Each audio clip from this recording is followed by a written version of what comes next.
Yeah, Hey, are you there? I'm here. Okay, hang on just a second. I need to call my son's dad. Hey, our mic's on. Hold Is on. it? It is, but Please turn it off. I'm doing it right now. Hello. Hold on. Hey, Hold on. What's uh, up? hang on one second. Um, Okay.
Live from Austin, Texas, it's the internet's favorite advice show. Answering for a friend. Now, here's your hosts, Clint Baker and Mia Harms. Woohoo! Hi. Hey, what's happening, gang? How you doing, Mia? You know what? I'm doing pretty okay. I just spent the day outside in the sun in my beautiful backyard stock tank pool, and I'm feeling pretty energized. You look Got that vitamin D, you know what I mean? Yeah, you need to get some vitamin D. That girl looks like she needs some D. Vitamin D. How was your day? My day was good. I was hanging out. Man, I was hanging out. I just saw a. Now I'm gonna nerd out. I just saw a He-Man, Masters of the Universe He-Man reboot by Kevin Smith, and I saw the trailer, and I was so stoked because I used to watch He-Man when I was a kid, and so I did a video about it that I'm gonna release on my other channel, and so I've been working on that, hanging out. I went and ate some. That's cool. Yeah, I went at the Dog House, Haus, which is a delicious hot dog / burger place, and so it's been a good day. I've been eating delicious meals out in the last week. Yeah? Yeah, I went to Salty Sal. That was friggin' fantastic, and then I went to this other place called Nasha that's like Mexican and Indian fusion. Wow. There's just like so much good food in this town that I've just been taking any opportunity to go out. I don't feel like I want to eat at a place called Nausea. Nasha. Oh, I thought you said nausea. Nausea.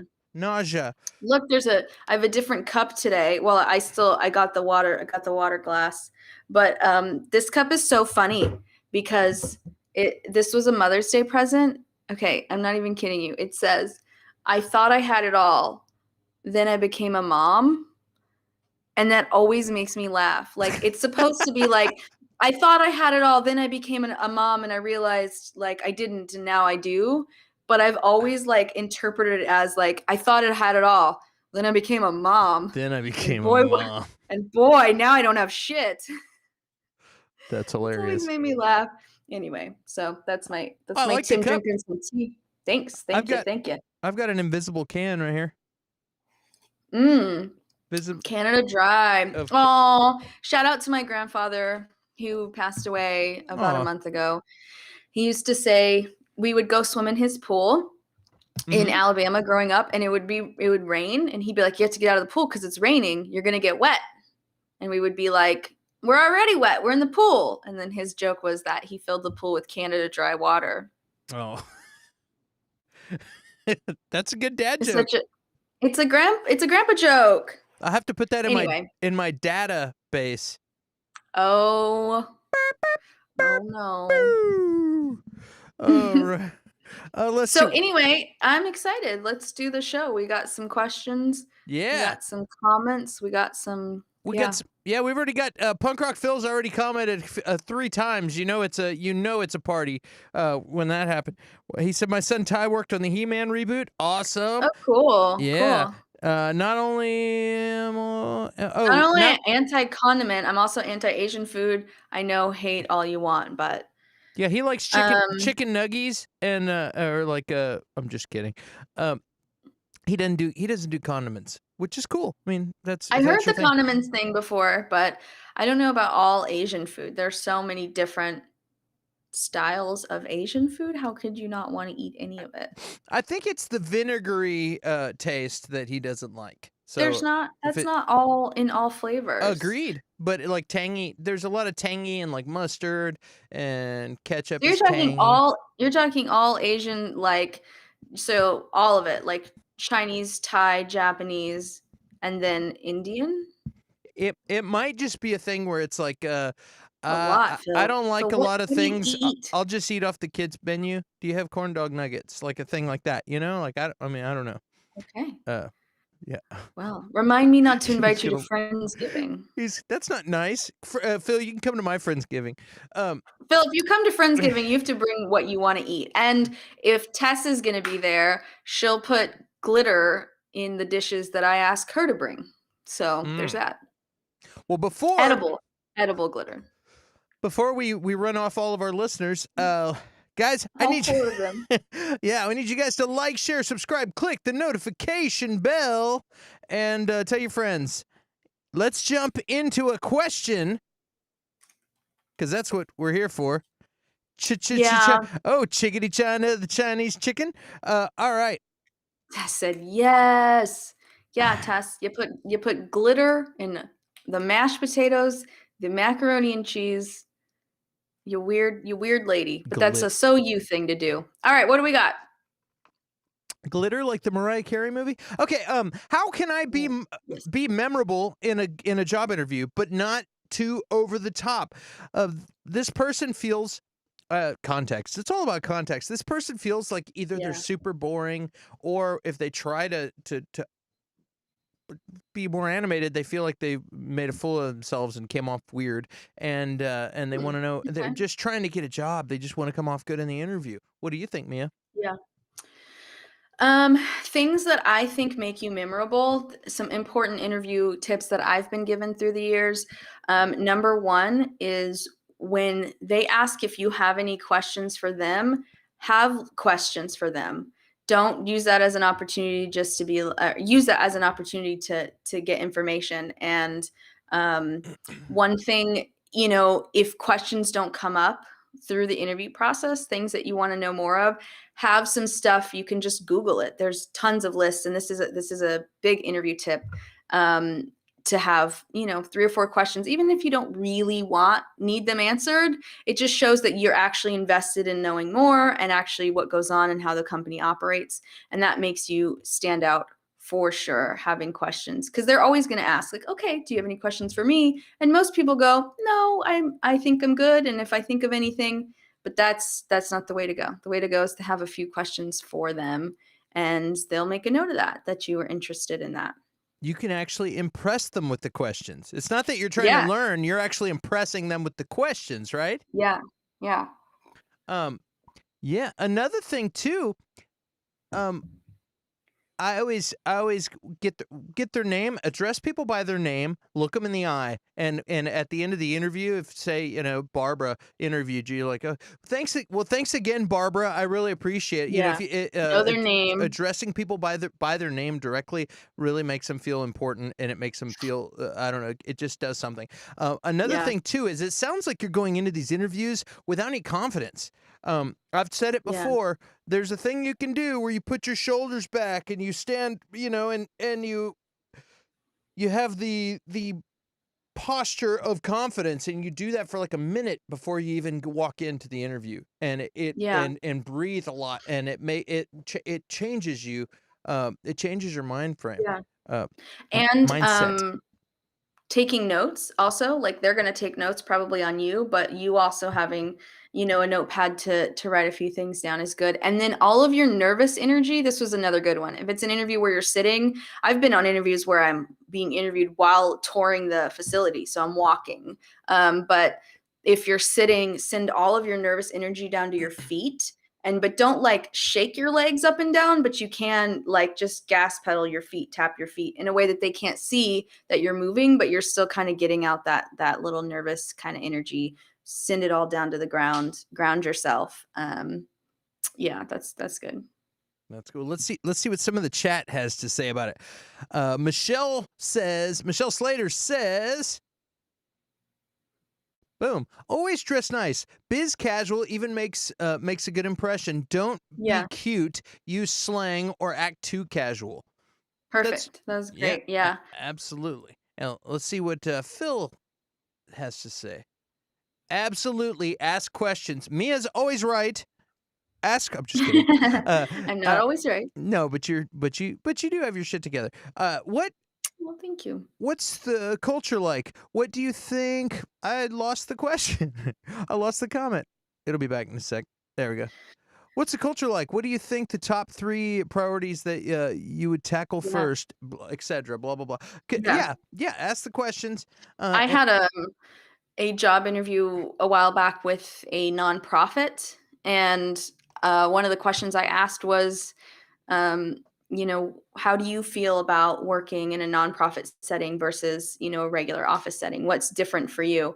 And that was a really good question, because that sparked a whole discussion about like the camaraderie of the employees and why and how every department is so close, because even though everyone's doing something different, maybe you're just making copies and someone else is like, going out and canvassing, everyone still is there because of the common goal, and it's not just punching in and punching out. And so that sparked a great discussion. So, be creative too with your questions and things like that.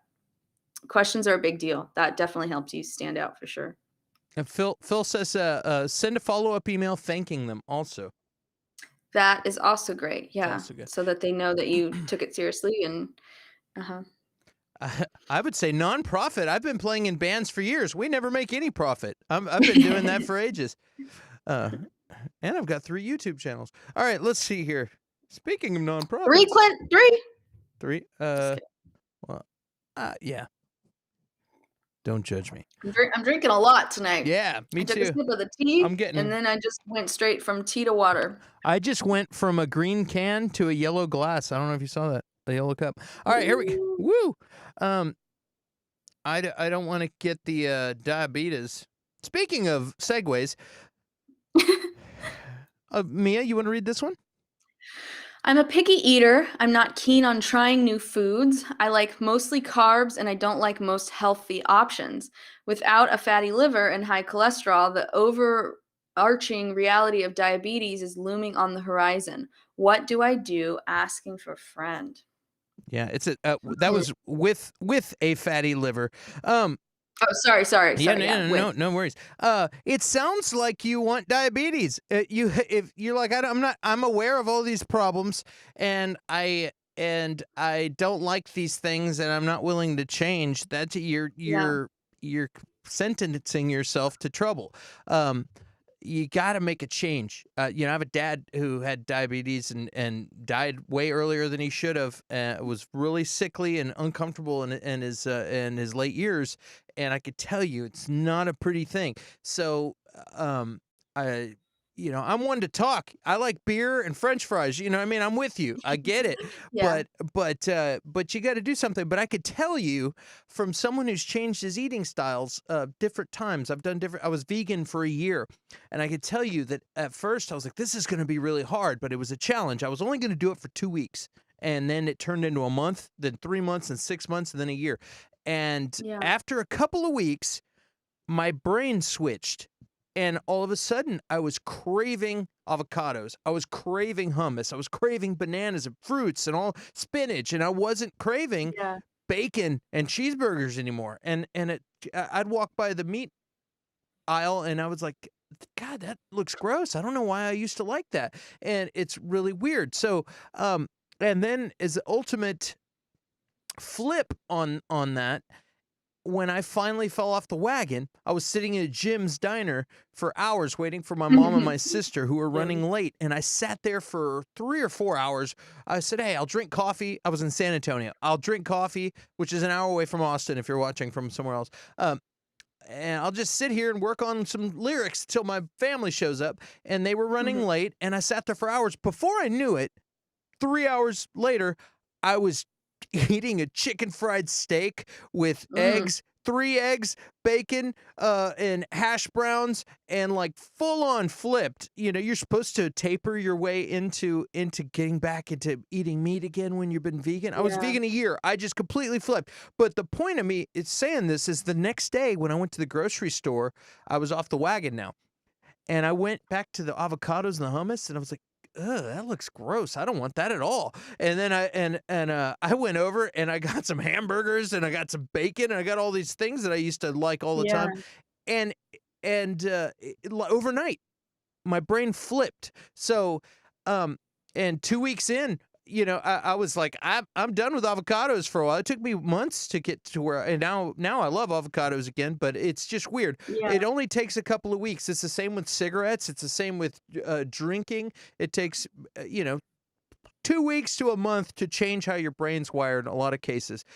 So what I'm getting at is try suffering for a week or two, and then you'll find that you slowly start coming around, and before you know it, you're not into just the stuff. Yeah. So Phil, if you're out there listening, try ketchup and mustard for like 2 weeks. I'm just kidding. But no, I mean, you're dealing with a serious health issue, and this has bad consequences. If you know you're going Yeah. down that road, do something about it. Don't just sit there and watch yourself deteriorate. That's not okay. I mean, it's okay if that's how you want to live, but man, I've seen it. It's rough, and you can make a difference. Don't let your taste buds right now affect your future. Go ahead, Mia. I didn't mean to ramble on Oh, forever. no, I was just gonna say that, I think the big thing is that people try to change everything at once, Mm-hmm.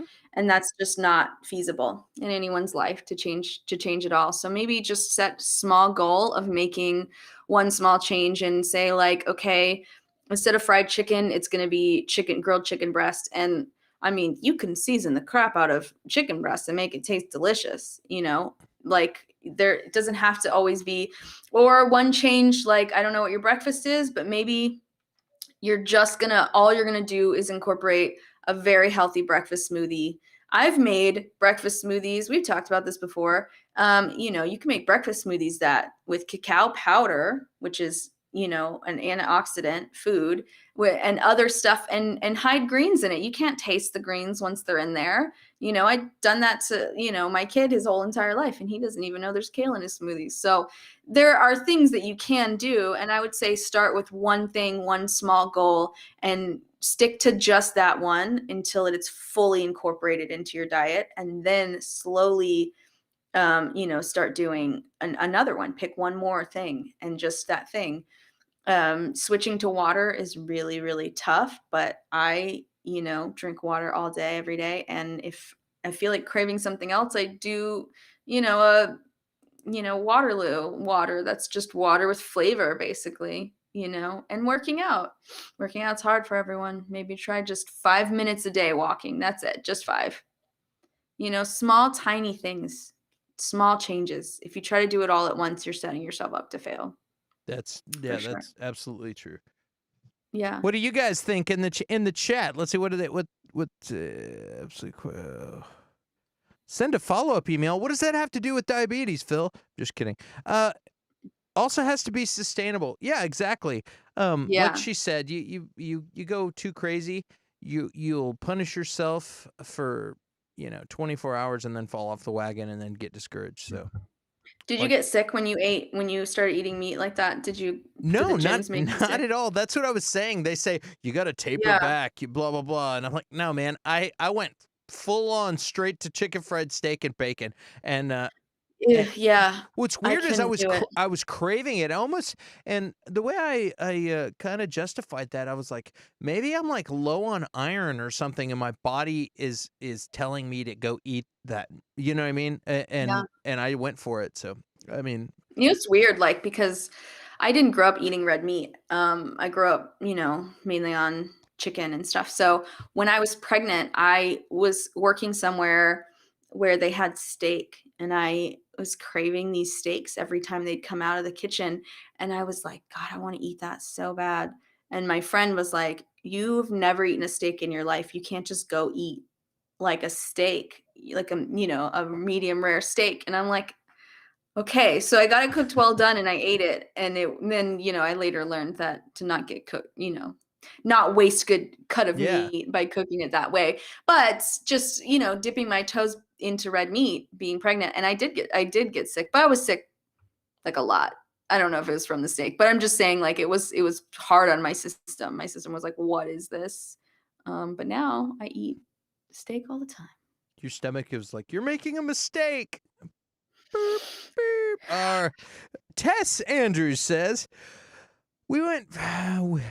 We went vegetarian all of a sudden just to try it, and we did it for a few months. We went back to meat just because we really liked it, but it proved to ourselves that we could do it. Lost some weight doing that. Yeah, to be able to do it. Or some people do like meatless, Mondays where they're just cutting it out for a full 24 hours, or there's other things. But yeah, there's just take it slow. Do it slowly. Yeah. Holy crap, Phil, this is cool. I would want to try this. Uh, Are you waiting for me to read it? I was like, I'm not gonna read it. You read it. I'm not gonna read it. I was raw food for 18 months and it was awesome, but not sustainable. Yeah, that I've heard that diet. There's also this other diet from this girl who she kind of has a weird reputation online, but her diet was raw till 4. I don't think there was science really behind it being until 4 p.m., but it was kind of an interesting concept where you ate raw foods all day and then you had one hot meal that was cooked for dinner. That's And I cool. think, it's a cool mindset if like that kind of goal works for you. Just getting in a lot of raw fruits and vegetables all day long, and then, because I you get a th- lot of protein from I more think I protein could. from plants than you realize. I think I could do that. Like I do. I think that would be cool. I'm gonna try that actually.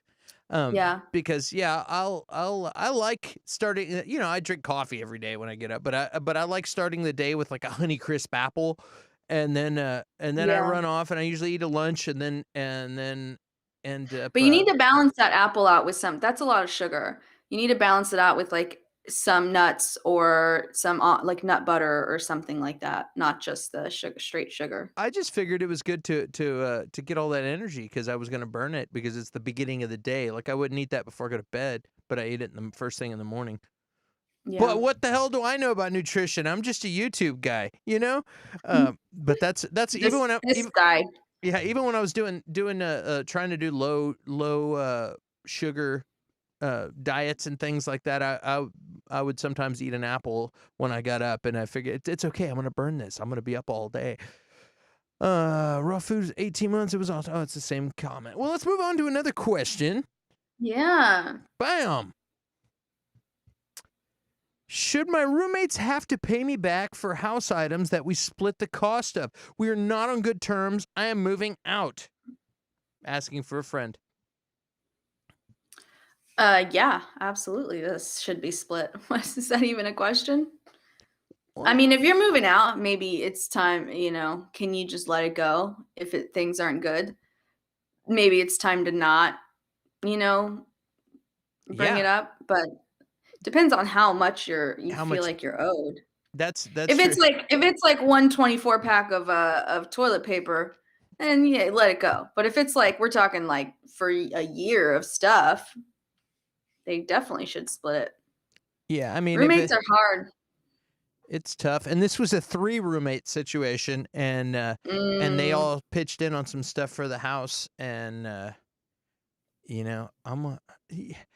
don't know, man. Part of me says if it's that bad, just get the hell out of there. You know what I mean? Like it's the price of drama. What are you gonna go? How are you gonna collect? Say it was a TV? Oh yeah. What are you gonna go break off a third of the TV? Like it, and yeah, exactly. it's like sometimes that's you're paying for a lesson that you learned. And that's the tax you pay for learning not to ever do that. It's kind of like you don't ever lend money to somebody that you don't that you don't care if you lose it. What I mean? If you're worried about losing it, Yeah. you shouldn't be lending that money out. Is what they say, whoever they are. So I'd say, what's the price of ending the drama, or how sick of them are you? You know what I mean? How much leverage do you How have? sick of them are you? I'm so sick that I don't know. I got nothing. I was gonna go back into Nausea, the restaurant, and I just decided not to go there. Let's say, yeah, because really, what's going to happen is they're going to tell you also the roommate said that over time that the value of this thing had deteriorated. It wasn't even worth as much as it used to be, and that they didn't want to give a third Yeah. back and all this stuff. And Let it go. what it sounds like is this is going to be a drama. So do you want to argue with somebody? You have no way to get that back. It's like, what are you going to do? I had a similar. This isn't a similar thing, but but I had some headphones on Facebook Marketplace that were a really good deal. And I talked to the person, and I had some things going on. I wasn't able to go meet them. But I was like, this is a good deal for these headphones. So I said, okay, $30. I said, hey, I'll just pay you now, and and so you don't sell them to somebody else. And her profile, she was like single mom. She looked like a nice girl. Seemed harmless. I was like, she's nice. It's fine. And so I went ahead and paid her ahead of time, PayPal'd her, and then she was supposed to meet me, and she's like, okay, cool. I'll talk to you in a little bit. All right, cool. And then what felt like ghosted me. You know what I mean? And she didn't show up that day, and I was like, "Hey, it's cool." And I told her I was going to be off the next couple of days. So, and then I didn't hear anything, and I was like, And I texted back, and I didn't hear anything, and so finally, I was starting to get annoyed, thinking, did this person just trick me and steal $30 from me? I was like, $30 is not that much money. It's not that big a deal. But I was like, I have screenshots of the profile pictures. As soon as I paid the person, I was like, I better take a screenshot of this person just in case. But I was like, even though she looks sweet, something told me to do that. And then all of a sudden, I was like, oh, even the thought occurred to me. I was like, just wait, dude. She'll hit you back. And it was a couple of days, and I still didn't hear anything. Then I started getting annoyed, and I'm thinking, should I was like daydreaming in traffic and stuff. I'm like, dude, I could put this person's picture up, and I'm sure we have mutual friends on Facebook. Be like, don't buy anything from this person. She stole from me. You know what I mean? And then I thought about it, and I go, no, dude, that's too much drama. And I was like, that's too much drama. Like, do you really want to start? That's like pushing a domino, and then who knows what other things are going to come. Sometimes it's worth letting go. The price of $30 is not worth me getting into a bunch of drama with somebody that I'm not familiar with. Who knows?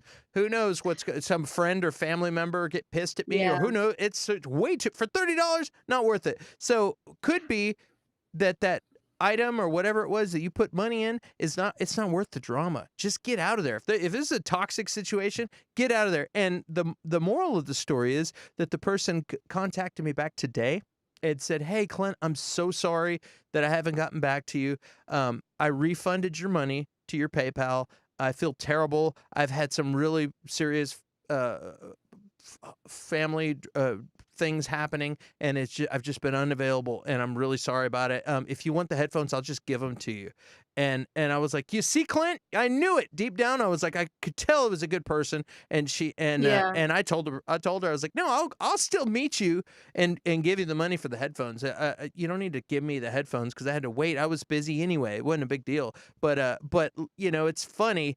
It's funny how the brain works, and it's kind of like text messages. You misinterpret the intent on a text message. You can get super wound up and pissed at your friend. You know what I mean? And it turns out that's not even what they meant. You know what I mean? I was sitting there like getting ghosted on Facebook Marketplace. Thought I got ripped off, and my brain was starting to go off. So anyway, just went off on another rant. But long story short, a little bit of money's not worth drama. That's the moral of the story. Let's move on. What is it? What? Yes, Snatch It. Snatch It's in the house. What's up, Natch? Oh, Yeah. hi. Yeah.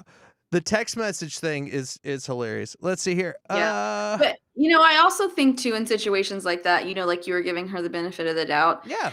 Even if she had jacked the $30 from you, like sometimes in those situations, I think, okay, someone that has to set up this scam to steal $30, like they're not doing well. Exactly. Yeah, exactly. Like I can afford to lose that because whoever is scamming people, like they're clearly, they're kind of a shithole, but like they're also not doing very well. Either someone is making them do that, or they have to for some other reason. Like they're not having a good day, even if they're not being an honest person.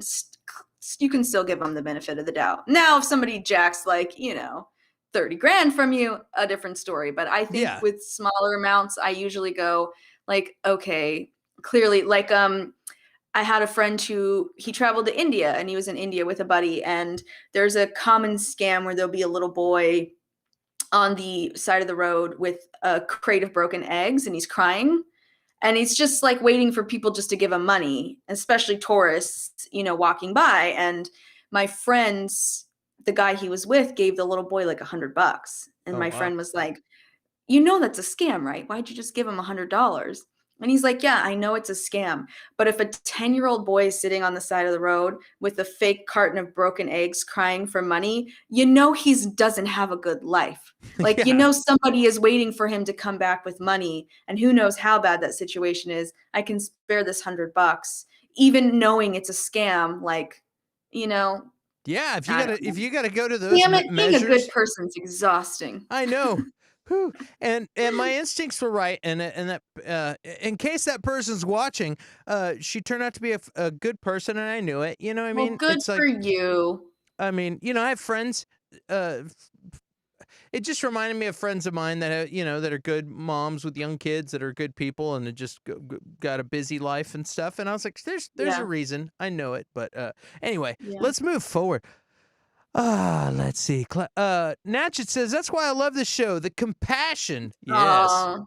Let's Thank move you, on. Natchet. Thanks, Natch. Let's move to the next one. This one's for Natchet. I'm gonna read this one. My dad wants me to play guitar like him, but bass looks more fun. How do I learn bass without hurting his feelings? Asking for a friend. Well, I have a little news for you, son. Bass is more fun.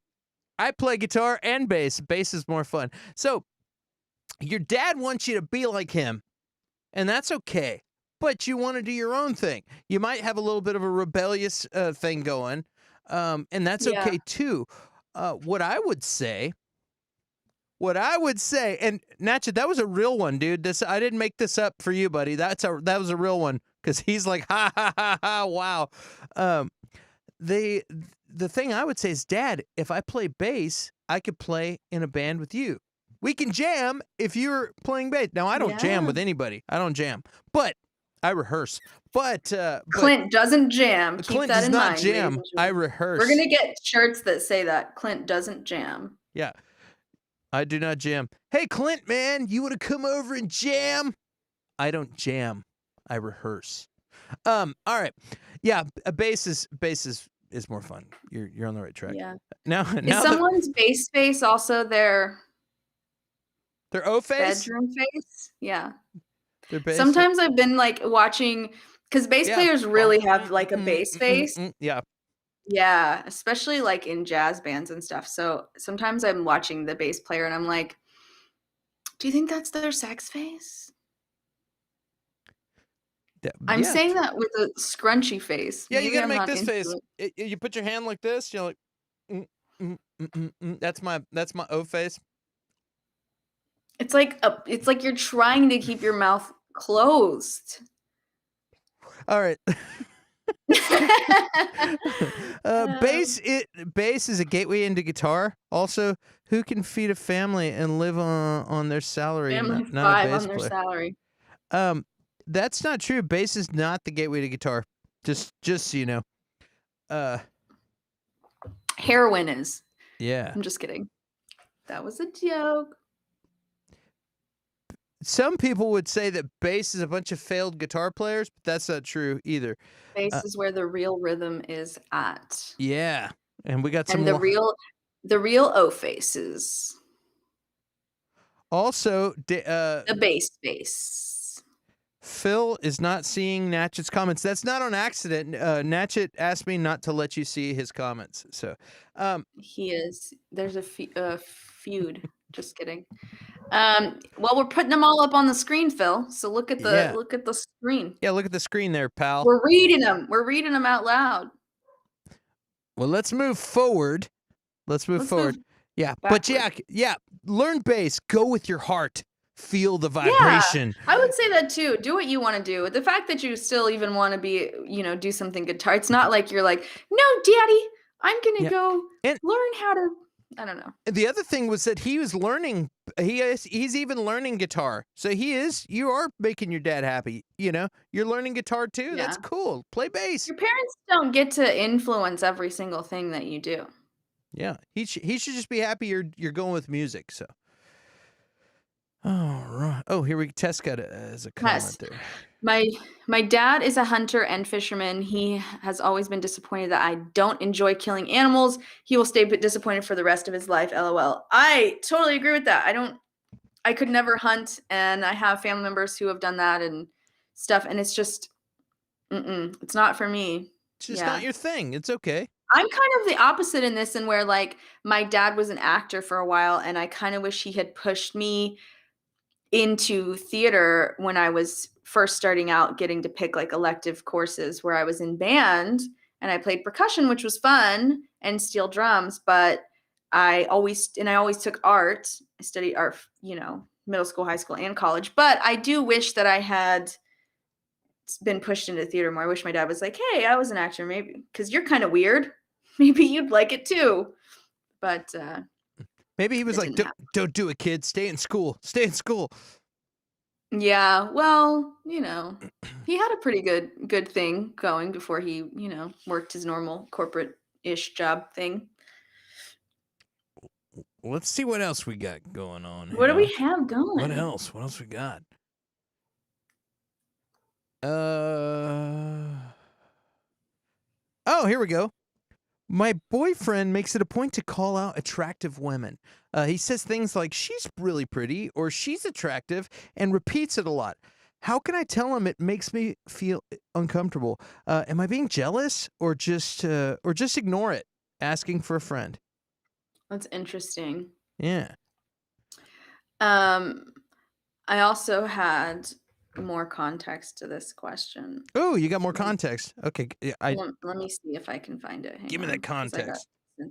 It just says additional context. He doesn't say it to me very often, but it does happen. So this is kind of tricky, and we've, addressed jealousy before. And my kind of thing about jealousy is that it's going to happen and you have to talk about it. But I don't know about like the why behind it. What I would think is sometimes, I don't know how long these two people have been together for, but sometimes when you've been together for a long time, certain things kind of fall by the wayside, like the rules that like you've made. But maybe you've never made those rules, those boundaries that like commenting on other women makes me uncomfortable. Sometimes monogamy is kind of assumed what the rules will be. And you kind of have to, it's a big deal, even in monogamous relationships, to still set rules and boundaries. And maybe that's one of your boundaries, is that like you commenting on other women out loud to me makes me feel insecure. Guys are going to think it. They're going to look at women and think it. I'm very much the opposite, where I am going to comment on people I find attractive, and I hope that my partner joins in on that, because I like commenting. It's not a trap, Clint. It's not a trap.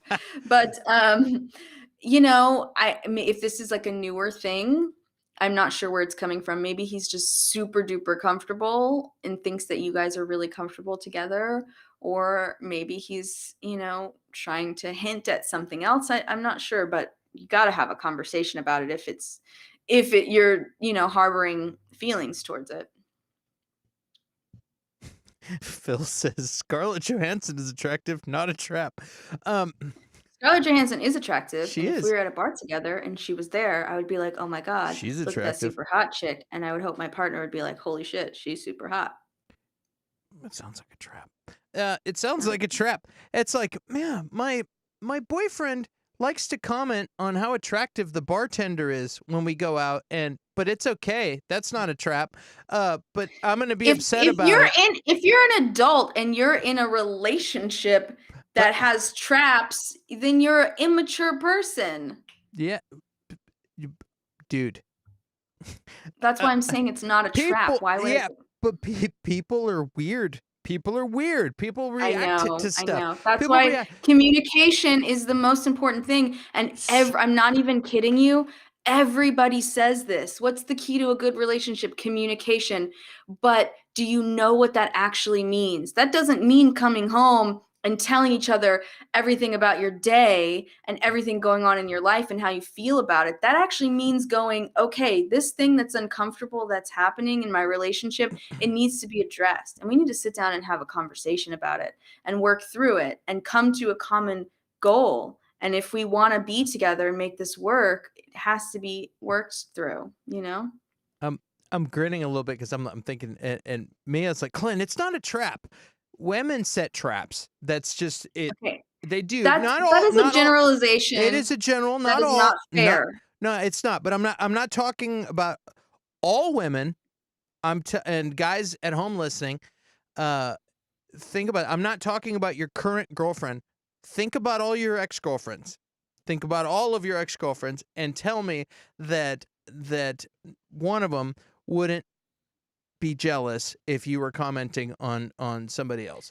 That's gonna Okay, it's but when gonna it it's comes gonna to it's gonna happen. And I've been baited before where somebody's like, "Oh, blah blah blah. What do you think of?" And I'm like, "Oh, she's pretty. Oh, she's pretty, but you don't like my hair or what?" It happens. People get But weird. can we maybe talk about why you feel like women would set traps? Is it maybe because men don't? They're insecurity issues, Yeah, but and do you think that that comes from the fact that maybe your partner, your male partner, doesn't give you what you need, that's even if you've asked for it? So it's not necessarily a trap. It's a it's not. two-way thing, It and it is. shouldn't be put all on women that It's women not. trap men. That's It's not fair. It's not all on women. It is probably something that the guy isn't giving. That's probably absolutely true.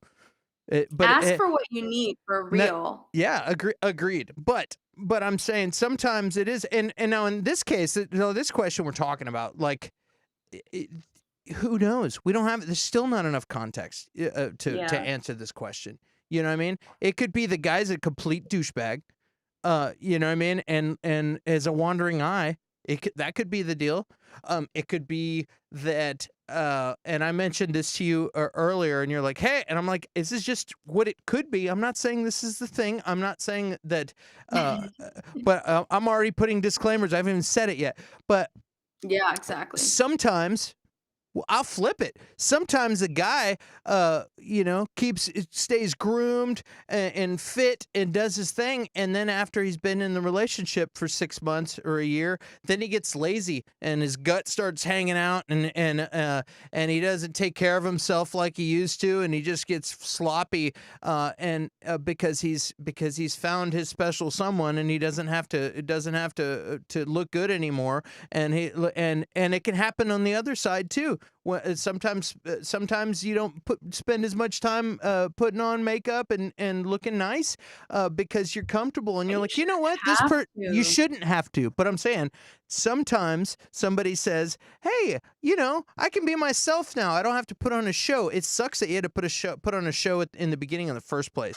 You know what I mean? It sucks that we can't live in a world where we all like each other for who we are, and looks shouldn't matter. And I'm sure we could go out and find somebody like that, but it's just not how the world works. People like to look at things that are pretty or tasty or whatever it is, and they go for that. Nobody ever goes for the sloppy person it just doesn't happen. You don't have people with Yeah. posters on their wall in high school of people that aren't I don't know. You know what I'm saying? It's just how people are they look at attractive things, and it's just how we're wired.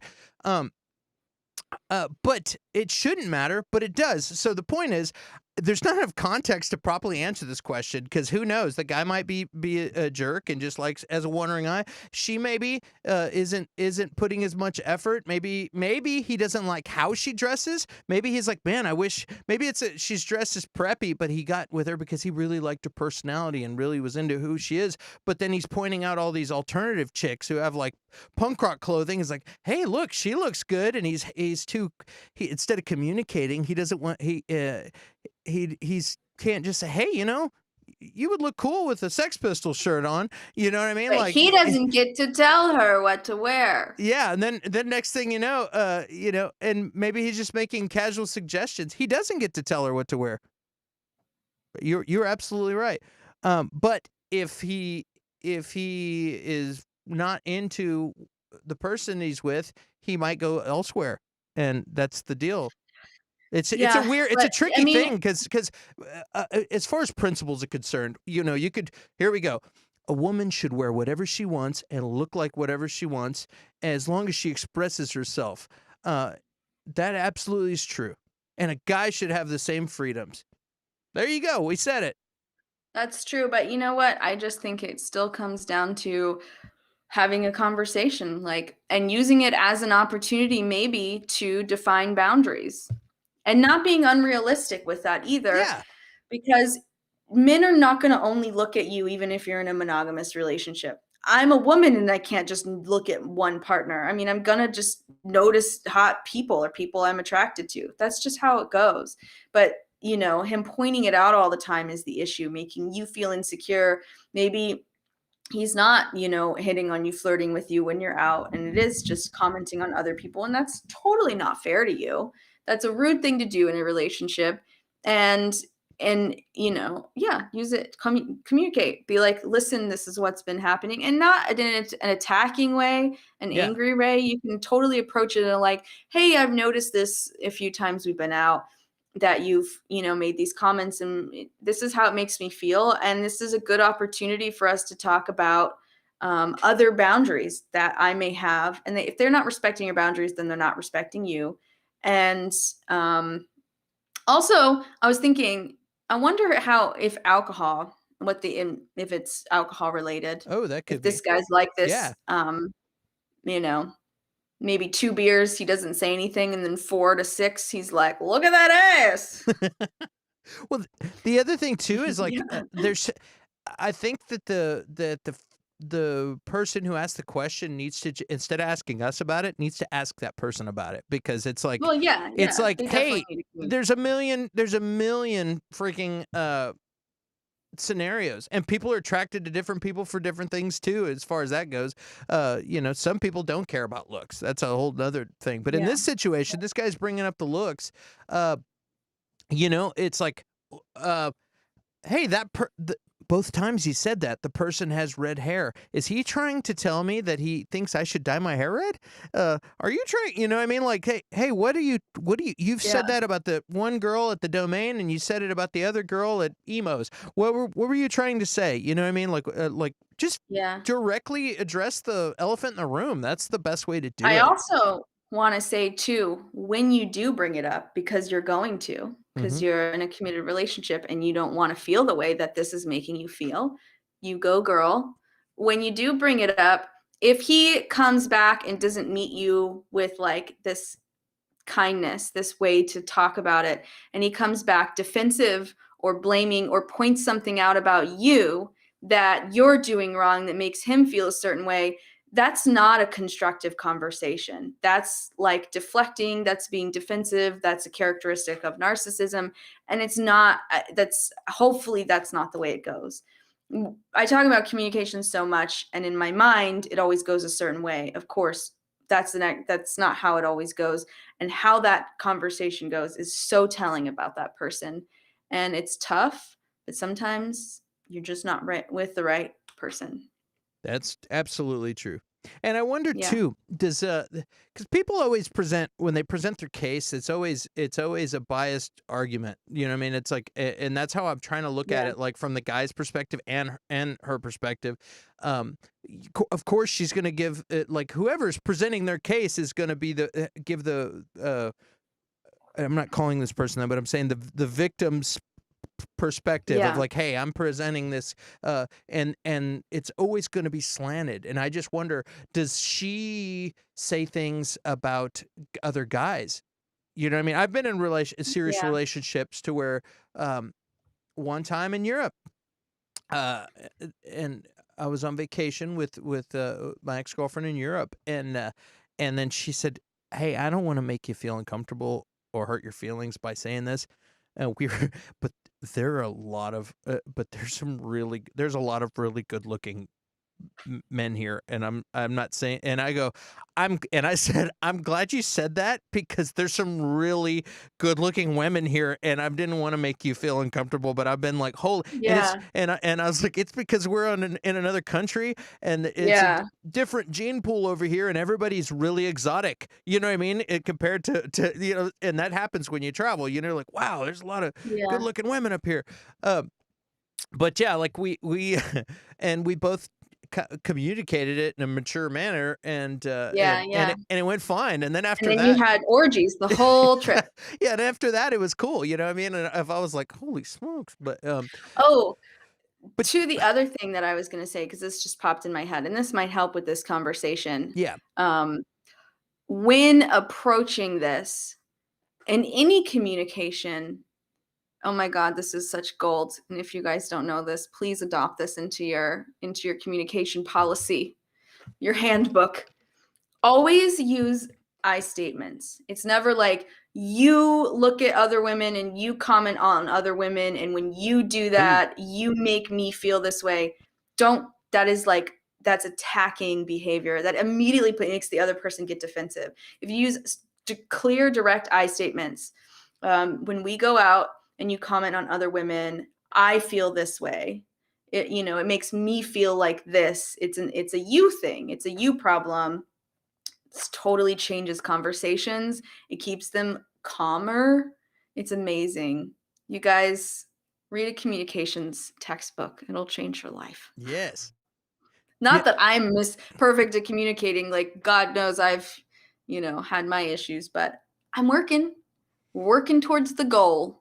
It's key. You have to talk and communicate with each other. It's for everything, and just be honest about stuff. You know what I mean? If you sweep things under the rug and don't address those things, they turn into a giant lump under the rug, and it just keeps growing and growing and growing. And is that why my rug is so lumpy?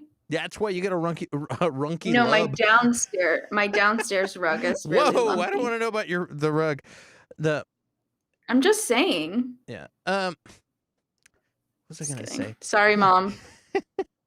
I have a cat hair in my eyelash. That's when you talk about perception and talk about looks and talk about jealousy and it's a tough one because there is an animal attraction towards other people for looks, and as shallow as it is, and you want to talk about like what should be freedoms, and you know what I mean? Like you want to talk about like a woman shouldn't have to dress up, shouldn't have to do this, a guy shouldn't have to do that. Like you don't want to. It's really easy for me. I'm sitting here trying to make the argument, and it's really easy to like paint yourself into a corner of like sounding douchey. I was like, I'm not trying to sound douchey, but it's like it's not.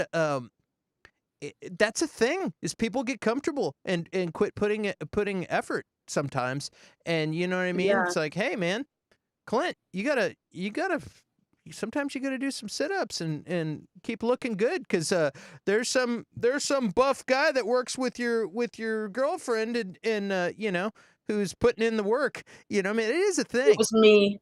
I was the buff guy working with your girlfriend. Just kidding. Man, you look buff, Mia. Thank you. Thank you. My Mia, diet consists of nothing and then also sleeping all day. Mia, I don't care what you look like. Actually, it's your intellect that I appreciate. Oh, thank you. That's not true, Clint. That is true. You've seen me looking real weird, though. That's for sure. I have, like this. Anyway, all right. Let's move forward. Hey, we got no viewers. Just kidding. We ran everybody off. Really? I see 4. I know. I'm just kidding. Let's see here. Oh. Okay. What comments do we? Hey, well, let's ask you guys. Guys, what do you think about this girl's question? We're sitting here, and like the question said, boyfriend makes it a point to call out women he sees and says they're pretty or she's attractive, and makes her feel bad. And he repeats it a lot. Yeah. Not just like, oh, that girl's hot. It's like, that girl's hot. And then 5 minutes later, like, she's really hot. What do you guys think about that? Because we've done a lot of talking. And you're like, shut up. We got you're never going to see me naked again. Just kidding. Don't use sex as a weapon. Just kidding. Mia, we got into our first fight almost. I was like, we were like raising voices at each other. We were a little heated. And you know what? It's like coming from where I'm coming from lately, and like this kind of zero tolerance policy on like men and communication. And I'm just in this place where there has to be a change in God, cat hairs flying around everywhere. I'm so sorry, you guys. I keep like picking it off my face. So I think that there's just like, I'm in this place where I'm feeling really strongly and passionately about relationship stuff. Mm-hmm. And so, and because you happen to be a person who identifies as a male, you're going to get it from me, I think. Yes. And I've So. also been in relationships that have like where I've been baited before, so or trapped. That's like and maybe I had a person who was acting out of turn, and I have some form of post relationship traumatic stress disorder where I'm scared of Tell me about it. step on a landmine. You know what I mean? Like, if I say the Yeah. wrong thing, who knows? It's a tricky world out there. It's hard. There are two really interesting books, and there's a movie made on it. Ooh, what do you got? The Female Brain is a really interesting one. I think men and women should read it if you haven't read it. But it does talk about the difference in fluctuations of our cycle. As women, we are constantly on a cycle where our hormones are changing, almost by the day within a 3-day span of each other. And it does have a lot of influence on a lot of things. And if you start tracking your cycles and being able to tell when those fluctuations and shifts are, and I'm not just talking about she's on her period or PMS. I don't mean stuff like that. I mean like a way deeper scientific kind of viewpoint of it. You'll start to see how different things affect you at different times of the month. And like you said, step on a landmine. It is totally true that like sometimes a joke you would think that she would just die laughing at, 3 days later, that same joke is going to like make her blow up. Totally. Now it's totally acceptable as a woman to like know that and understand about yourself and go, why did that upset me when I don't think it would have upset me? Oh, because I'm under the influence of some weird crap all the time. And men aren't like that. Men are fueled by testosterone constantly, which is why they look at pretty women and comment on it, because that's all they think about, even if they don't want to. That's also why they make impulsive things and they have egos. Guys are fueled by ego too, and testosterone works totally different. And, they're like, and sometimes too, like, yeah, and guys say that. Guys say that too. It's like, are you kidding? This woman's full of hormones that are going crazy. I can't win. It's like, it's hilarious. Yeah. Guys think that they're crazy, and women think that they're stupid, and blah blah blah. And it's a crazy mess. Those are what set out of cats and dogs. frustration. But when it works, it's like magic. So yes. So it's weird. Yeah, definitely. Guys, you need to track their cycle, and then you'll know. No, you don't. That's yes, crazy. Track their cycle, and then you'll be like, okay, this is the day when I ask if I can go out and play poker with the guys. You know what I mean? Like, yeah, I should be okay today because it's and then you're like, no, you can't. That's not what I was saying. Yeah. Don't take what I was saying and Yes. spin it to be manipulative. Yes, guys. I was just saying, be aware of your body. There's also the other side of that, which is the male brain. And that book kind of delves into that, the opposite of it. Like, I'm less likely to get in trouble for having band practice on this day of the month. So I'm going to go ahead and have band practice on this day. You're not with someone who would get mad at you for having band practice. Absolutely. I'm just making a joke because I think the idea of a guy tracking a woman's cycle to know when she's vulnerable or not even vulnerable, just more open to different things. Anyway. All right. Clint, sounds like you've had some dysfunctional relationships. Actually, I've had some pretty fantastic exes. All of my exes and I are friends, and I've had some pretty great all your relationships. exes live in Texas? All of my exes do not live in Texas. All right, Tessa's got a comment here. Let's see here. So, Sil got comment here too. I'm gonna.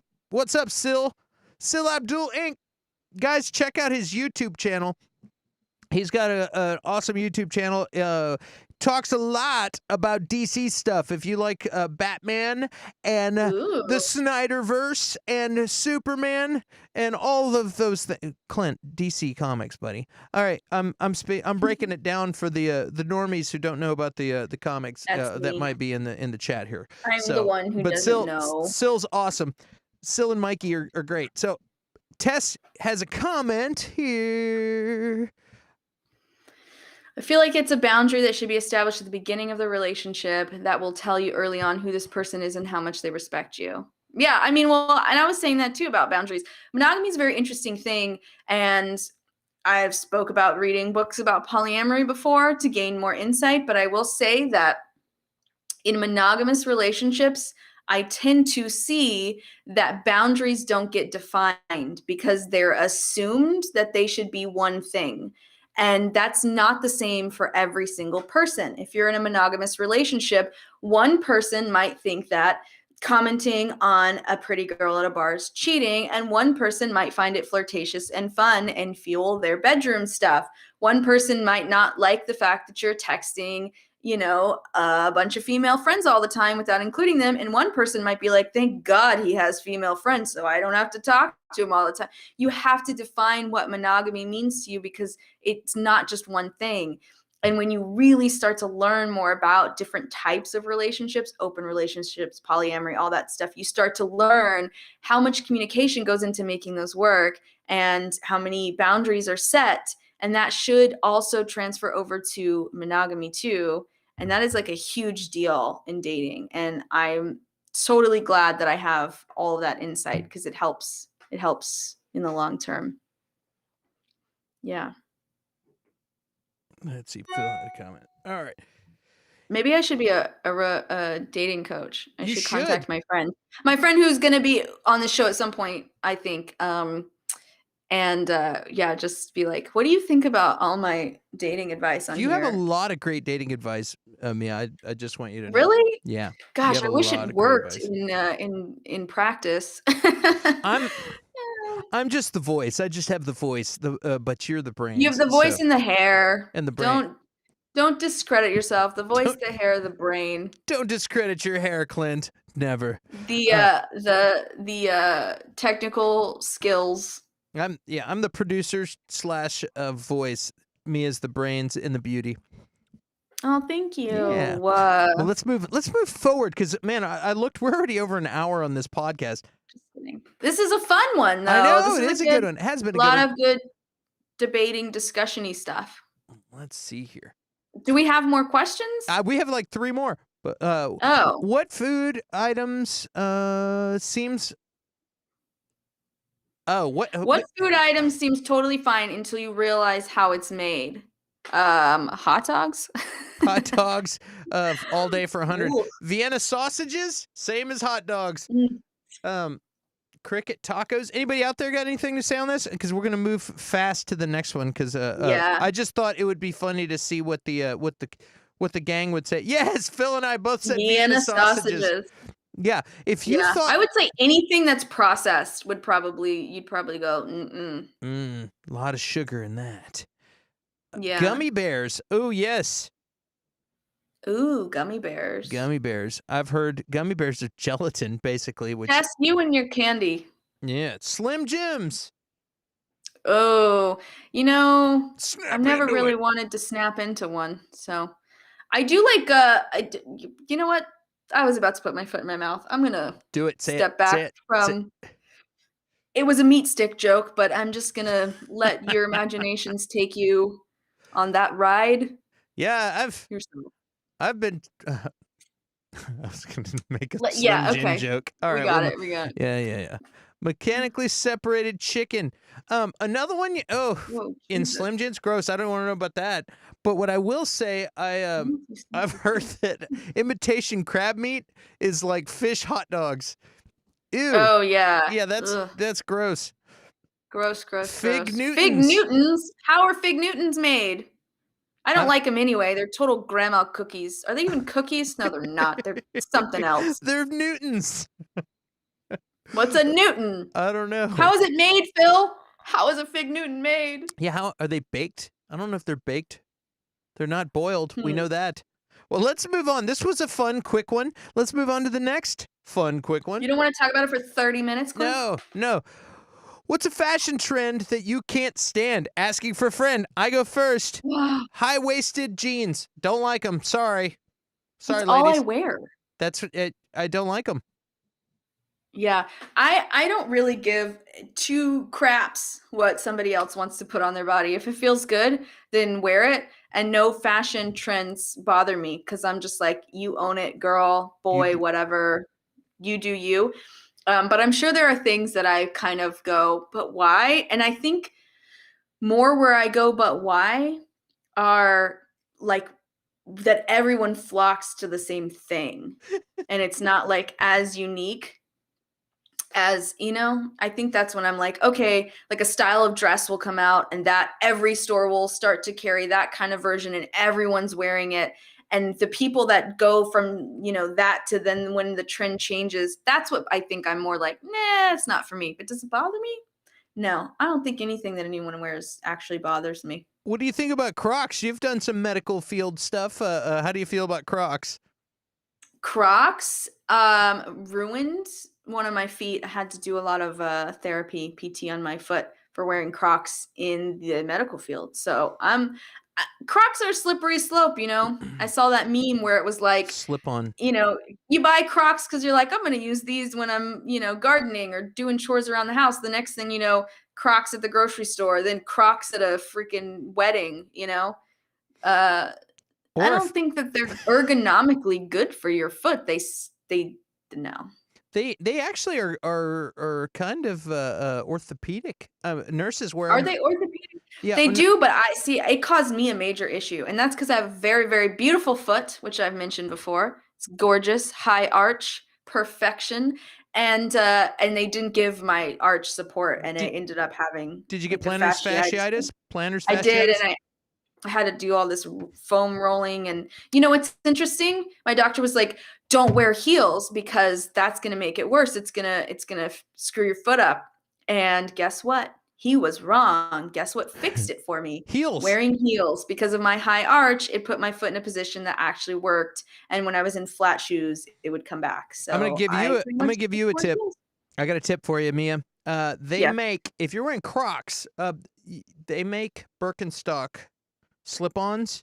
Yeah. And you can get they have the same insole as Birkenstocks, the sandals. I wouldn't recommend wearing Birkenstock sandals unless you're planning on going to the Lilith Fair, but that's an old reference. But yeah, but you can get slip-on clog kind of shoes that have a cork insole.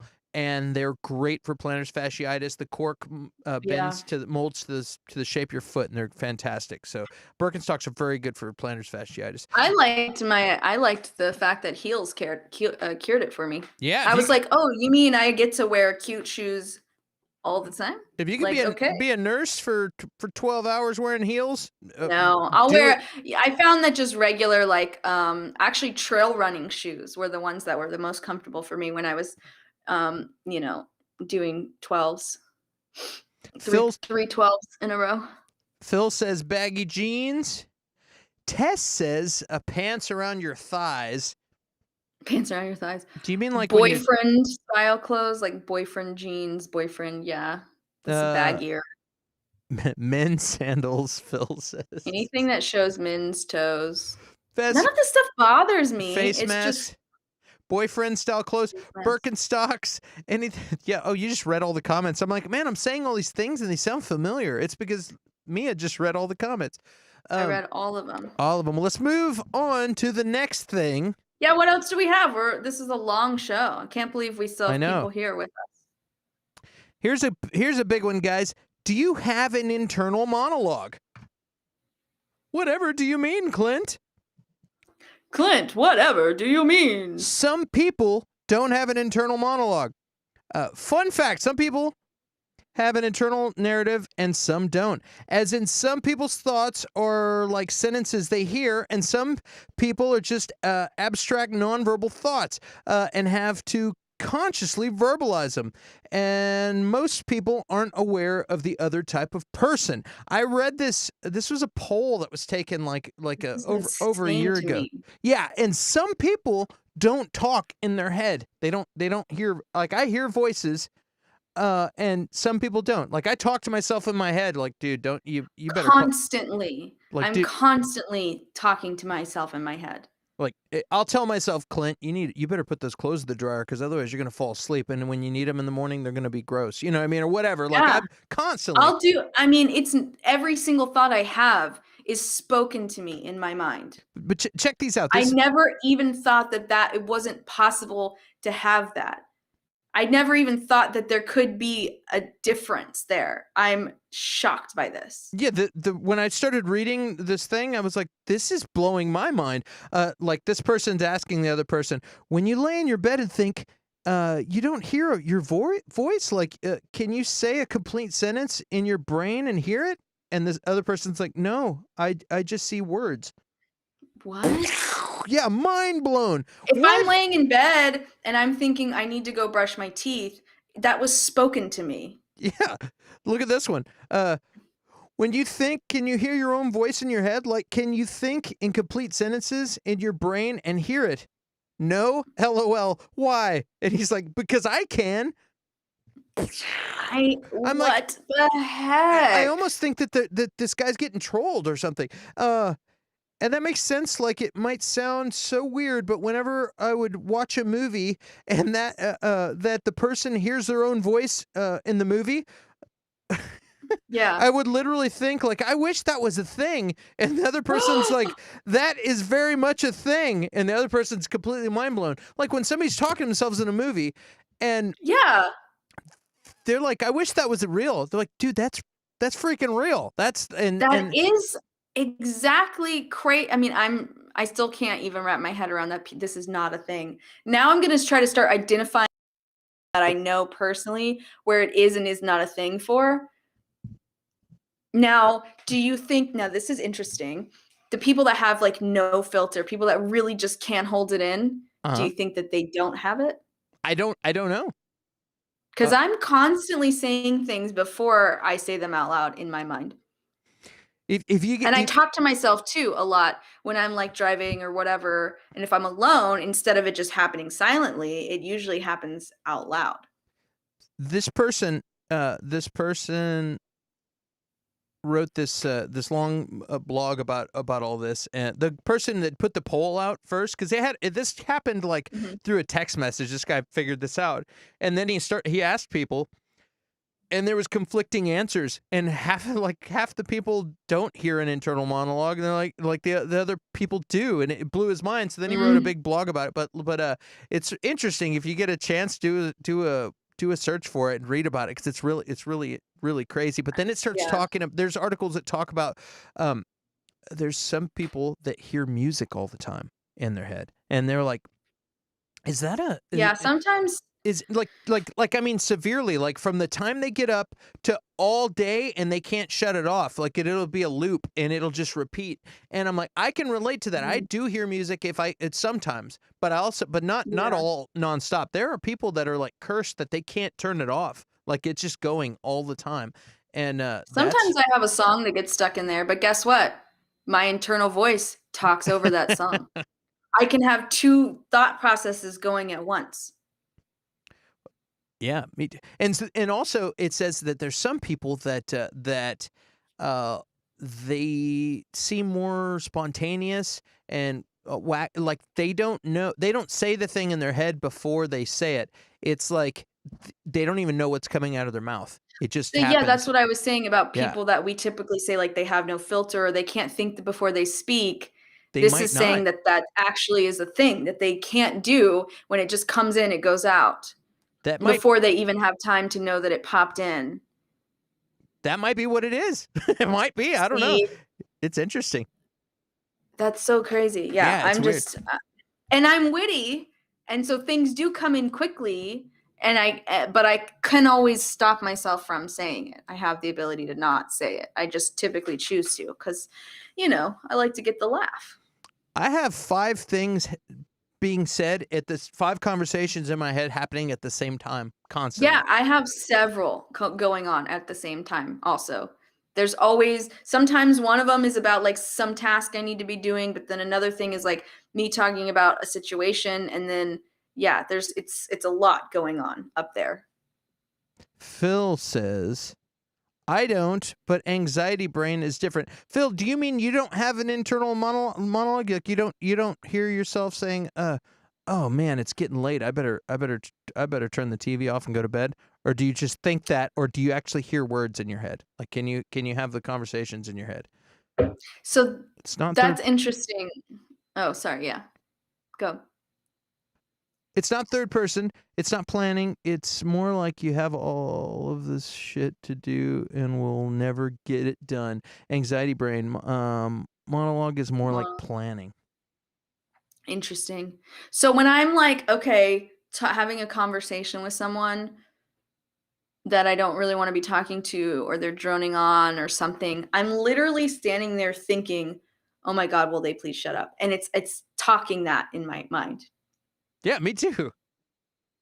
Dude, this guy. Some people don't have that. Some people aren't standing there thinking, please shut the freak up. Some people, yeah, and I read some interesting stuff too, where people that changed their first language, like their first language was, say Spanish, and then they moved somewhere else, and then after a while, and they started thinking in the other language, but then the internal thoughts are in multiple languages. Now, I've been in situations, I grew up on Spanish first, and I've been in situations where I was in Mexico for like a week, and then by the end of the week, I started thinking in Spanish. But I grew up with Spanish, you know what I mean? But and it's an interesting thing because you will dream in Spanish. And I've had this conversation with people that have like moved here, that were like German and moved here, and I'm like, do you still dream in German, or do you dream in English? And they're like, that's funny you say that. I dream in English now. And I'm like, okay, cool. And it's weird how your brain will flip. But apparently that affects the internal monologue too. And I'm like, do you start? I don't know. I'm thinking English until I get pissed, and then I start cussing them out in Spanish. I don't know. It's crazy. Let's see here. No filter friends are fun sometimes. Sometimes. Phil, punk rock Phil does not have a monologue. Interesting. No monologue. But I have anxiety too, Phil, and so I wouldn't say that's necessarily just characteristic of that. I think my anxiety fuels it. Makes it worse in my mind when things are kind of spinning off. But I'm definitely talking to myself in my head. In fact, the things I'm saying are really stressing me out. Sometimes I tell myself jokes. Sometimes I've heard them. Sometimes I haven't. Yeah. Have you ever like laughed out loud at a joke you've told yourself in your head? Yes. I do that all the time. I'll just be standing there in a line and I've kind of trailed off, and then the next thing I know, I'm just like laughing, and I'm like at the grocery store line, and I'm like, oh, yeah, don't do that. I do all the time. Like, girly. I do it with puns and stuff too. Oh, that's what she said in my brain, but I mean, it wouldn't be that one, but it would be something. Yeah. Like puns. I'll do that with puns all the time, constantly. All right, well, let's move on to real quick. We want to say, like we do every week, we like to say, guys, if you're having a hard time, if you need help, Suicide Prevention Hotline or Lifeline, it's a 1-800-273-TALK, Suicide Prevention Lifeline.org. Guys, no shame in going for help. Guys, and if you don't think it's this dire, but you're having a real hard time, call these guys or call anybody, and you can get referred to somebody that can help you out, because there's. I agree. Yeah, and I say this every week too. I go to therapy. No shame in therapy. I had it today. It was wonderful, and work on yourself. Constantly work on yourself. I don't think there's a point where you should ever stop that progress. Even if you're perfect like me. I'm just kidding. Just kidding. You perfectly awesome. Well, perfectly flawed. We're down. We lost a viewer. We're down to, I don't know. Who of the four? Let's count them in the chat. Now, this is the longest asking or answering, shame on me, for a friend that we've done. That's because we got into an argument. I hate when we fight. Yeah. Me too. I don't like that. I don't want to go to bed angry. I mean, I'll go to bed angry. Did you just hear that sound? No. My cat just made the weirdest noise I've ever heard come out of it. It kind of sounded like that. Demon cat, yeah. It was like she started licking her back while purring, so it distorted the way the purr sounded as she like twisted her neck. It was very it was very strange. Well, this is late, so. Yeah, so let's get a DJ air horn for all of our good stuff. I can go to bed angry, and then I wake up sunshine and rainbows, but tonight I'm going to go to bed happy because we had a good show tonight, and I appreciate you We did guys have a good tuning show. in. It was a fun show. We talked about real stuff, and let's see. Phil, real quick, says to me, monologue is about logistics. Anxiety brain is about the ego bringing you down. I think is what he's saying. Interesting. Yeah. Ain't nothing gonna break on my stride. Yeah.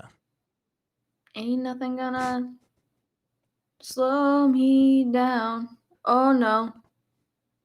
Have to keep. I'm really I messing. don't know. I gave you a little. I'm sorry. little triangle. I'm Well, cool. sorry. I'm butchering that. Well, gang, we're going to be back next week, Thursday at 8 p.m. We will see you then. And Mia? Except for sad news next week. What's the sad news? That I won't be here. You won't be here. Guys, I'm going to jump on. Yeah. And what I want to do is any of you guys, I'm going to throw the link out. Any of you guys that like to tune in, if you want to jump on with me, you're welcome to jump on. Otherwise, we'll just talk to you guys in the comments. We'll have a good time. So I'll miss you, and I'll hopefully Clint gives you the best advice ever. Yeah, and I'm going to be depending on you guys to make me. Usually I got Mia making me look good. This time I'm going to need your help. So yeah, maybe we'll find a guest between now and a week that there's a focus for the we'll see. show, the episode. We might come up with something good. But yeah, I won't be around next week, but I'll miss you so very much. So we'll see you guys next week. See you next Thursday. Love you, Mia. Love you guys. Bye. Yeah. Answering for a friend. Guys, like, share, subscribe.